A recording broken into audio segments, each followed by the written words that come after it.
Assalamualaikum warahmatullahi wabarakatuh. Pertama-tama marilah kita panjatkan puji serta syukur kita terhadap Ilahi Rabbi yang mana telah memberi kita kenikmatan, terutama nikmat iman dan nikmat Islam. Salawat beserta salam semoga selalu tercurah limpahkan kepada junjungan kita, yakni Habibana wa Nabiyana Muhammad Sallallahu Alaihi Wasallam. Sebelumnya izin memperkenalkan diri, kami dari kelompok 2 yang beranggotakan 3 orang, yaitu saya Reza Asyara Sofyan bersama rekan saya Alifa Fardasita Nadia dan Alza Andrian Faizin. Di sini kami akan membahas dan menjelaskan jurnal yang berjudul Pupuk Hijau. Sebelumnya izinkan saya untuk menyampaikan susunan acara yang akan berlangsung. Yang pertama adalah pembukaan, yang kedua ada pemaparan materi, yang ketiga adalah sesi tanya jawab, dan yang terakhir adalah penutup. Marilah kita buka acara ini dengan membaca basmalah bersama-sama. Bismillahirrahmanirrahim. Untuk selanjutnya yaitu pemaparan materi yang akan disampaikan oleh saya terlebih dahulu. Yang melatar belakangi dari jurnal ini adalah di mana bahan organik tanah ini merupakan kunci utama kesehatan tanah, baik secara fisik, kimia maupun biologi. Namun, banyak lahan pertanian di Indonesia ini, baik lahan kering maupun lahan basah, mempunyai kadar bahan organiknya sangat rendah, yaitu di bawah 1%. Padahal untuk organik yang optimum itu sekitar 3-5%, itu menurut Adi Ningsih pada tahun 2005. Lalu kemudian jenis pupuk organik tertua yang digunakan dalam pertanian yaitu pupuk hijau, di mana pupuk hijau ini berasal dari tanaman atau tumbuhan berupa sisa dari hasil panen. Nah, bahan dari tanaman ini dapat dibenamkan pada waktu masih hijau dan segera dikomposkan. Lalu tujuan dari pemberian pupuk adalah untuk meningkatkan kandungan bahan organik dan unsur hara di dalam tanah, sehingga terjadi perbaikan sifat fisik, kimia maupun biologi tanah yang akhirnya berdampak pada peningkatan produktivitas dan ketahanan tanah terhadap erosi. Baik, yang pertama pupuk hijau. Pupuk hijau dapat berupa sisa-sisa tanaman atau sisa panen atau tanaman yang ditanam secara khusus sebagai penghasil pupuk hijau yang berasal dari tanaman liar. Penanaman tanaman penghasil pupuk hijau dapat dilakukan secara in situ. Misal pertanaman tumpang gilir dengan tanaman utama atau ditanam pada sebagian areal pertanaman utama, misalnya sebagai tanaman pagar atau strip. Tanaman penghasil pupuk hijau dapat juga ditanam di luar areal pertanaman utama. Jenis tanaman atau tumbuhan yang dijadikan sumber pupuk hijau diutamakan dari jenis legum, karena tanaman ini mempunyai kandungan hara nitrogen yang relatif tinggi. Lalu yang selanjutnya ada sisa tanaman. Pengendalian sisa tanaman ke dalam tanah juga merupakan usaha untuk mengembalikan sebagian unsur hara yang terangkut pada saat panen. Tanaman jenis leguminosa ini sering dijadikan pilihan utama sebagai sumber pupuk hijau. Selain karena kandungan unsur hara nitrogennya yang tinggi, penyediaan haranya juga lebih cepat karena relatif mudah terdekomposisi.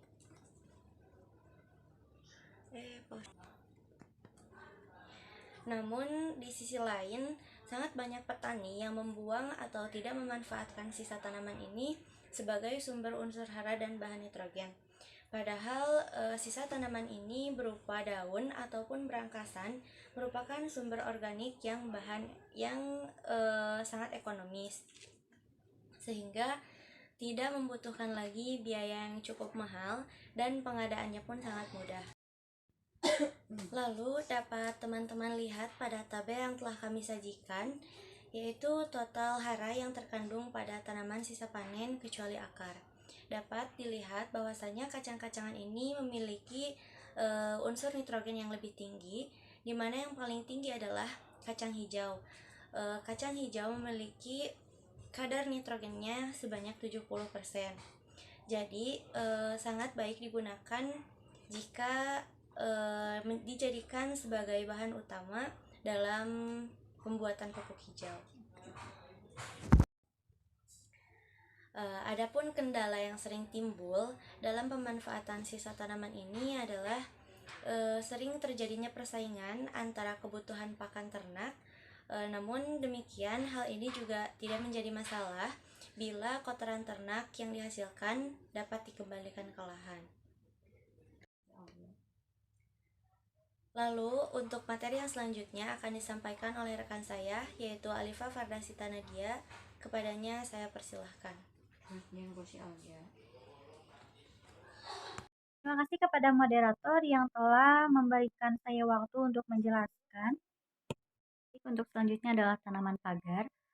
Salah satu cara untuk menyediakan sumber pupuk hijau secara in situ adalah dengan mengembangkan sistem pertanaman lorong atau alley cropping, di mana tanaman pupuk hijau berupa tanaman perdu dari sejenis legum ditanam sebagai tanaman pagar atau hedgerow berseling dengan tanaman utama. Ini merupakan contoh dari tanaman hijau dalam pola pertanaman lorong. Pagar dapat menghasilkan bahan organik secara periodik. Pada musim hujan, tanaman pagar dapat dipangkas setiap 2 bulan. Aplikasi sistem pertanaman lorong pada lahan miring di mana tanaman legum pohon ditanam searah kontur juga sangat efektif menekan erosi. Setelah pertanaman lorong mulai diperkenalkan oleh International Institute for Tropical Agriculture atau IITA di Ibadan, Nigeria. Kemudian dipopulerkan di Indonesia kira-kira pada tahun 1980-an. Sebenarnya sistem ini sudah lama dipraktekkan banyak petani di Flores.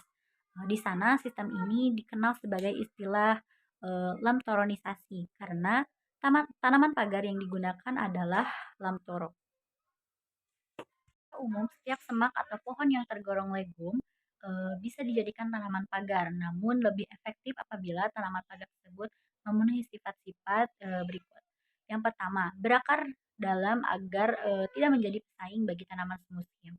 Yang kedua, pertumbuhan cepat dan setelah pemangkasan cepat bertunas kembali. Yang ketiga, mampu menghasilkan bahan hijauan dalam jumlah banyak dan terus-menerus yang dapat digunakan sebagai pupuk hijau. Dan yang keempat adalah mampu memperbaiki kandungan nitrogen tanah dan kandungan hara lainnya. Lamtoro, jenis legum lainnya yang telah teruji keunggulannya jika digunakan sebagai tanaman pagar adalah Flemingia macrophylla, Gliricidia sepium, Tephrosia candida, dan Kaliandra.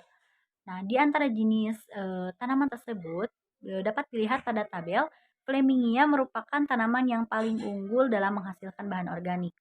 Sedangkan Gliricida merupakan tanaman yang tahan kekeringan sehingga tanaman ini banyak ditemukan di daerah beriklim kering seperti di Nusa Tenggara Timur, terutama setelah tanaman lamtoro di daerah ini hampir punah terserang kutu loncat. Lamtoro sebenarnya merupakan legum pohon yang banyak disukai petani, namun sampai saat ini petani sering kesulitan untuk mendapatkan jenis lamtoro yang tahan kutu loncat. Dilihat dari tingkat produksi bahan organiknya, potensi tanaman pagar untuk dijadikan sumber pupuk hijau dapat dilihat dari kandungan haranya. Dapat dilihat pada tabel ketiga, ini merupakan kandungan C organik dan unsur hara pada jenis tanaman pagar. Persaingan dengan kebutuhan akan pakan ternak, kendala yang sering dihadapi dari penerapan sistem pertanaman lorong adalah tersisanya sebagian areal tanam tanaman utama. Hal ini sering menjadi masalah untuk areal pertanian dengan tingkat kepemilikan lahan yang relatif sempit. Luas areal tanaman dapat berkurang antara 4-16%. Itu tergantung kemiringan lahan atau semakin miring semakin rapat jarak tanam pagarnya. Selanjutnya adalah tanaman penutup tanah. Tanaman penutup tanah adalah tanaman yang ditanam tersendiri, yakni pada saat tanah tidak ditanami tanaman utama atau ditanam bersamaan dengan tanaman pokok. Tujuan utama dari penanaman tanaman penutup tanah ini adalah untuk melindungi tanah dari daya perusak butir-butir air hujan, mempertahankan atau memperbaiki kesuburan tanah, dan menyediakan bahan organik. Masa tumbuhnya tanaman penutup tanah ini dapat dilakukan dengan cara yang pertama, ada pada gambar 2, yaitu tanaman penutup yang ditanam secara simultan dengan tanaman utama. Dan ada di gambar ketiga, yaitu tanaman penutup yang ditanam secara sekuensial atau bergantian dengan tanaman utama. Tanaman-tanaman penutup secara sekuensial biasanya dilakukan pada akhir musim hujan, sehingga tanaman ini dapat menutup tanah pada musim kemarau. Pada awal musim hujan, tanaman dimatikan atau dibabat lalu diaplikasikan sebagai pupuk hijau atau bahan mulsa. Penanaman tanaman penutup juga dapat mendukung penerapan sistem olah tanah konservasi. Tanaman legum yang baik digunakan sebagai tanaman penutup tanah, total produksi hijauan dan unsur hara yang dikandungnya dapat dilihat pada tabel keempat dan kelima. Dari segi jumlah pangkasan yang dihasilkan dan hara yang dikandungnya, benguk atau mukuna merupakan jenis tanaman penutup yang paling unggul. Masalah yang dihadapi dalam pengaplikasian tanaman penutup tanah pada level petani, khususnya untuk tanaman penutup yang bersifat sekuensial adalah adanya keberatan dari petani. Bila tanaman penutup tanah yang ditanam hanya semata menghasilkan pupuk hijau tanpa ada hasil yang bisa dikonsumsi. Untuk menanggulangi hal ini dapat dipilih jenis tanaman penutup yang mempunyai output yang dapat dikonsumsi, misalnya mukuna, komak, dan kacang tunggal. Selanjutnya adalah tanaman liar. Tanaman liar seperti kembang telekan atau lantana kamara, paitan atau Tithonia diversifolia, kirinyu atau Chromolaena odorata, dan wedusan atau Ageratum conizoides.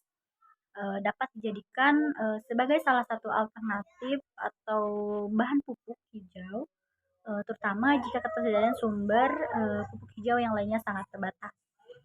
Biomasa Ageratum conizoides dan Tithonia diversifolia yang mempunyai kandungan P total 0,57% dan 0,47%. Dapat dikelompokkan sebagai lahan organik berkualitas tinggi, khususnya sebagai sumber hara P. Lantana kamara juga mempunyai kecepatan mineralisasi P yang lebih tinggi dibanding glycyride. Kandungan unsur hara dari beberapa jenis tanaman liar dapat teman-teman lihat pada tabel 6. Ageratum conizoides kandungan C organiknya adalah 42,11, N total 3,78, rasio 11,15, P total 0,21, rasio C per P-nya adalah 201,37. Dan untuk yang lainnya bisa teman-teman lihat pada tabel. Hal yang harus diwaspadai bila menggunakan tanaman liar sebagai pupuk hijau adalah bila tanaman tersebut mempunyai biji yang dapat berkecambah dengan cepat, sehingga dapat menjadi gulma yang sulit untuk dikendalikan. Selanjutnya adalah azolla. Azolla ini merupakan salah satu sumber N alternatif khususnya untuk padi sawah. Tanaman ini sudah berabad-abad digunakan di Cina dan Vietnam sebagai sumber N pada padi sawah. Azolla merupakan paku air ukuran mini yang bersimbiosis dengan Cyanobacteria pemfiksasi N2. Untuk gambarnya dapat teman-teman lihat pada gambar 4. Simbiosis ini menyebabkan azolla mempunyai kualitas yang baik. Azolla memiliki beberapa spesies, antara lain Azolla caroliniana, Azolla folliculoides, Azolla mexicana, Azolla microphylla, Azolla nilotica, Azolla pinnatafar, Azolla pinnatafar imbricata, dan Azolla rubra. Salah satu spesies dari Azolla yakni Azolla pinnata bersimbiosis dengan ganggang biru Anabaena. Spesies ini relatif banyak terdapat pada areal persawahan di Indonesia. Peneliti di Filipina, Thailand, dan Cina telah mendapatkan jenis-jenis hibrida baru dan telah memahami mekanisme untuk menginduksi pembentukan spora. Inovasi baru diperlukan untuk mencari varietas-varietas yang baru bersifat toleran terhadap kondisi cekaman. Dari beberapa penelitian diperoleh bahwa laju pertumbuhan azolla adalah 0,355 sampai 0,390 gram per hari di laboratorium dan 0,144 sampai 0,260 gram per hari di lapangan. Umumnya, biomasa azolla maksimum tercapai setelah 14 sampai 28 hari setelah inokulasi. Dalam 20 sampai 30 hari pelapis azolla yang menutupi 1 hektar sawah mengandung kira-kira 15-25 T biomasa. Selanjutnya, dari hasil penelitian Batan, diketahui bahwa dengan menginokulasikan 200 gram azolla segar, maka setelah 3 minggu azolla tersebut akan menutupi seluruh permukaan lahan tempat azolla tersebut ditumbuhkan. Dalam keadaan ini, dapat dihasilkan 30-45 kg N per hektar, berarti sama dengan 100 kg urea. Sementara itu, hasil penelitian Prihatini et al. Tahun 1980 menunjukkan azolla segar sebanyak 20 T per hektar yang dibenamkan dalam lahan sawah berkhasiat sama dengan pemberian 60 kg N dari urea. Kandungan hara dalam tanaman azolla dapat dilihat pada tabel 7, yaitu N sebanyak 1,96 sampai 5,30, P 0,16 sampai 1,59, K 0,31 sampai 5,97%.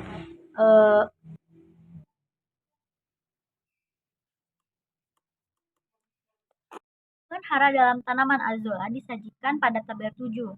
Dapat teman-teman lihat kandungan hara N pada tanaman azolla adalah 1,96 sampai 5,30, P 0,16 sampai 1,59%, K 0,31 sampai 5,97%, kalsium 0,45 sampai 1,70%, dan magnesium 0,22 sampai 0,66%. Sekian dari saya kembalikan lagi kepada moderator. Baik, saya Aljana dan Fejin melanjutkan pemaparan dari saudari Alipa yang ketujuh, yaitu Sesbania rostrata merupakan tanaman legum yang potensial sebagai sumber N pada lahan sawah. Tanaman ini dapat tumbuh pada keadaan tergenang dan dapat membentuk bintil pada batang.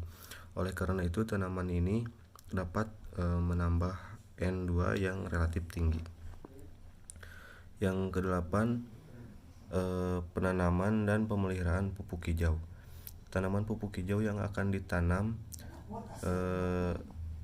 hendaknya dipilih tanaman yang sesuai dengan kondisi lokal, mudah ditanam, tumbuh cepat, hasil tinggi, kaya kandungan unsur hara, dan tidak mempunyai pengaruh negatif terhadap tanaman yang dibudidayakan.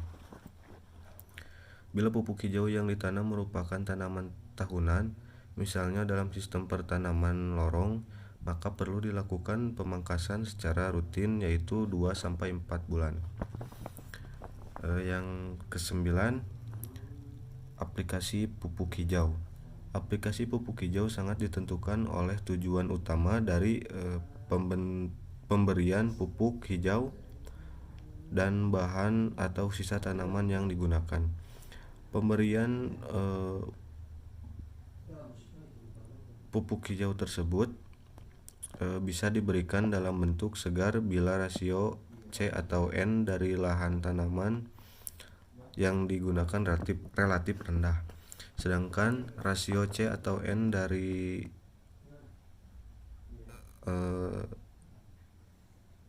lahan tanaman tinggi lebih baik untuk dikomposkan terlebih dahulu. Sesbania rostrata dapat dimanfaatkan sebagai pupuk hijau pada pertanaman padi sawah dengan cara menanam tanaman ini di sawah sampai berumur 45-52 hari, kira-kira sampai tanaman sudah berbunga. Setelah itu tanaman ditebas sampai pangkal batang dan dipotong-potong kira-kira sepanjang 10 meter, kemudian dibenamkan. Pembenaman dapat dilakukan dengan bantuan kerbau seperti gambar berikut. Yang ke-10, aspek penelitian pupuk hijau. Manfaat yang dihasilkan dari pupuk hijau baik sebagai sumber hara maupun pembenah tanah telah banyak diakui. Namun aplikasinya masih dinilai rendah dibanding aplikasi pupuk buatan. Kendala penggunaan pupuk hijau sering terbentur pada aspek pengadaan, terutama pada lahan-lahan yang telah terdegradasi. Sumber pupuk yang berkualitas baik seringkali sulit didapat, karena sumber daya tumbuh tanaman sumber pupuk hijau pada lahan-lahan yang telah terdegradasi seringkali sangat rendah. Sekian dari saya. Saya kembalikan kepada saudari Resa. Sekian yang dapat kami sampaikan. Terima kasih dan mohon maaf atas kekurangannya. Jika ada yang ingin ditanyakan, boleh langsung dipertanyakan di kolom komentar. Terima kasih. Wassalamualaikum warahmatullahi wabarakatuh.